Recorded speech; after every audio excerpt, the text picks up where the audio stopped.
boy, do we have an exciting show lined up for you. Connor McDavid is going to miss the next 2 to 3 weeks for the Edmonton Oilers. Frank Saravalli will join the show. And we're going to be joined in studio by a professional athlete. Eric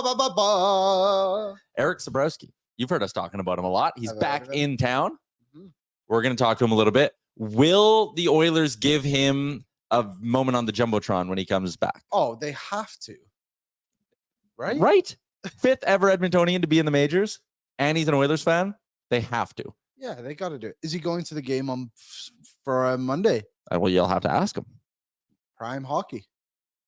Prime Monday Night Hockey. Yeah. All right. He's going to join us at 12:40. So if you're one of those people that tunes into the show and is like, start talking hockey, you get 40 minutes of hockey talk, 41 minutes, because we'll ask Eric about the Oilers. Mm-hmm. And then the last 15 minutes, look at me, I'm going to talk to you like a toddler, because the people who complain about it, I think you're children. We're going to talk hockey for 41 minutes. Then we're going to have a little bit of time where we don't talk hockey. Hope you're okay with that. A professional athlete. Speaking of talking hockey, Dax is in and says pastrami. Roast beef deli is not king from Hurtin Albertan. Agree to disagree. Corned beef or roast beef? There we go. Southpaw's in. You get it. Corned beef is underrated. Corned beef is good. Yeah. My dad loves corned beef. Last game, they gave Urkel a Jumbotron moment. Yeah, I mean, come on. If Urkel's getting one. Do you know it was a moment last season that went very under the radar when the others were playing? Marlon Humphreys from the Baltimore Ravens came to Edmonton. Yeah. And he's just kind of not spoken about. And he literally came for an Oilers game. Because his kid's an Oilers fan. Yeah. It was so weird. Really weird. He's like a good NFL. Yeah. The best corners. And he came in like the dead shits of winter. Yeah. Good for him. Hurtin Albertan said it's Chipotle smoked turkey. I don't hate that answer, honestly. Montreal steak beef from Naeem. I'm not a Montreal smoked meat guy. Well, actually, when Eric was on the Prospects, they had Montreal cheese at the games. I wonder if he ever tried that. Ask him. Burning questions for Eric. We'll ask Frank for his favorite deli meat as well.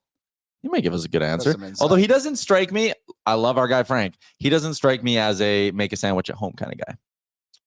Oh, no, but he's also Italian. I disagree. I think he is a guy. Okay. I bet he goes. All right. He'll eat a good sandwich every now and then.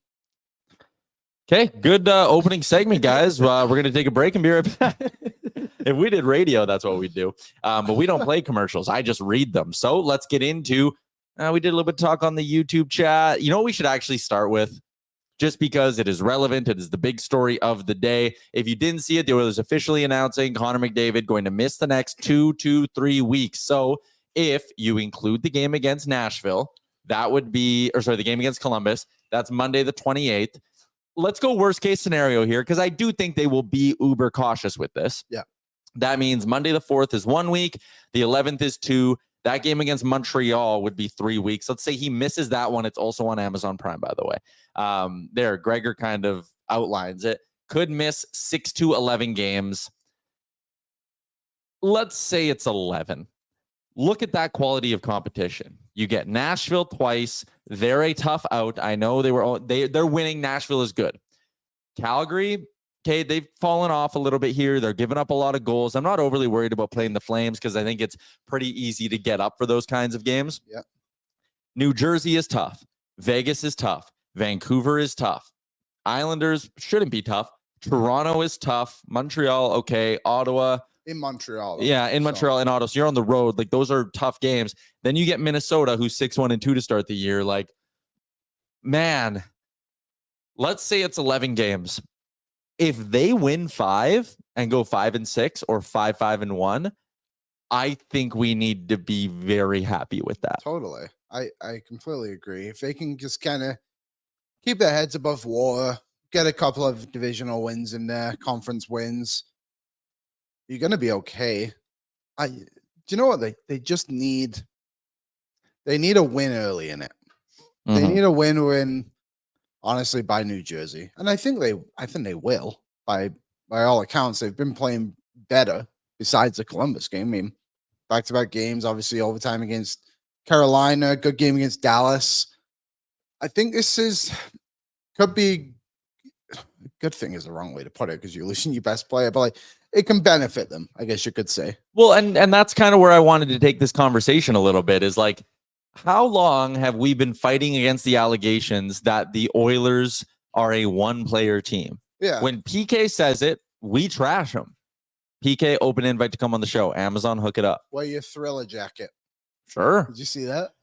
He was his dressed Halloween as a costume? Thriller, and now he wears it on the show. The actual jacket from that costume. Cool. Anyway, go on. We argue against the idea of the Oilers being a one-line team consistent, or one-player team consistently, right? This is an opportunity for those guys in the locker room to send a message to the NHL that they are not a one-line hockey team.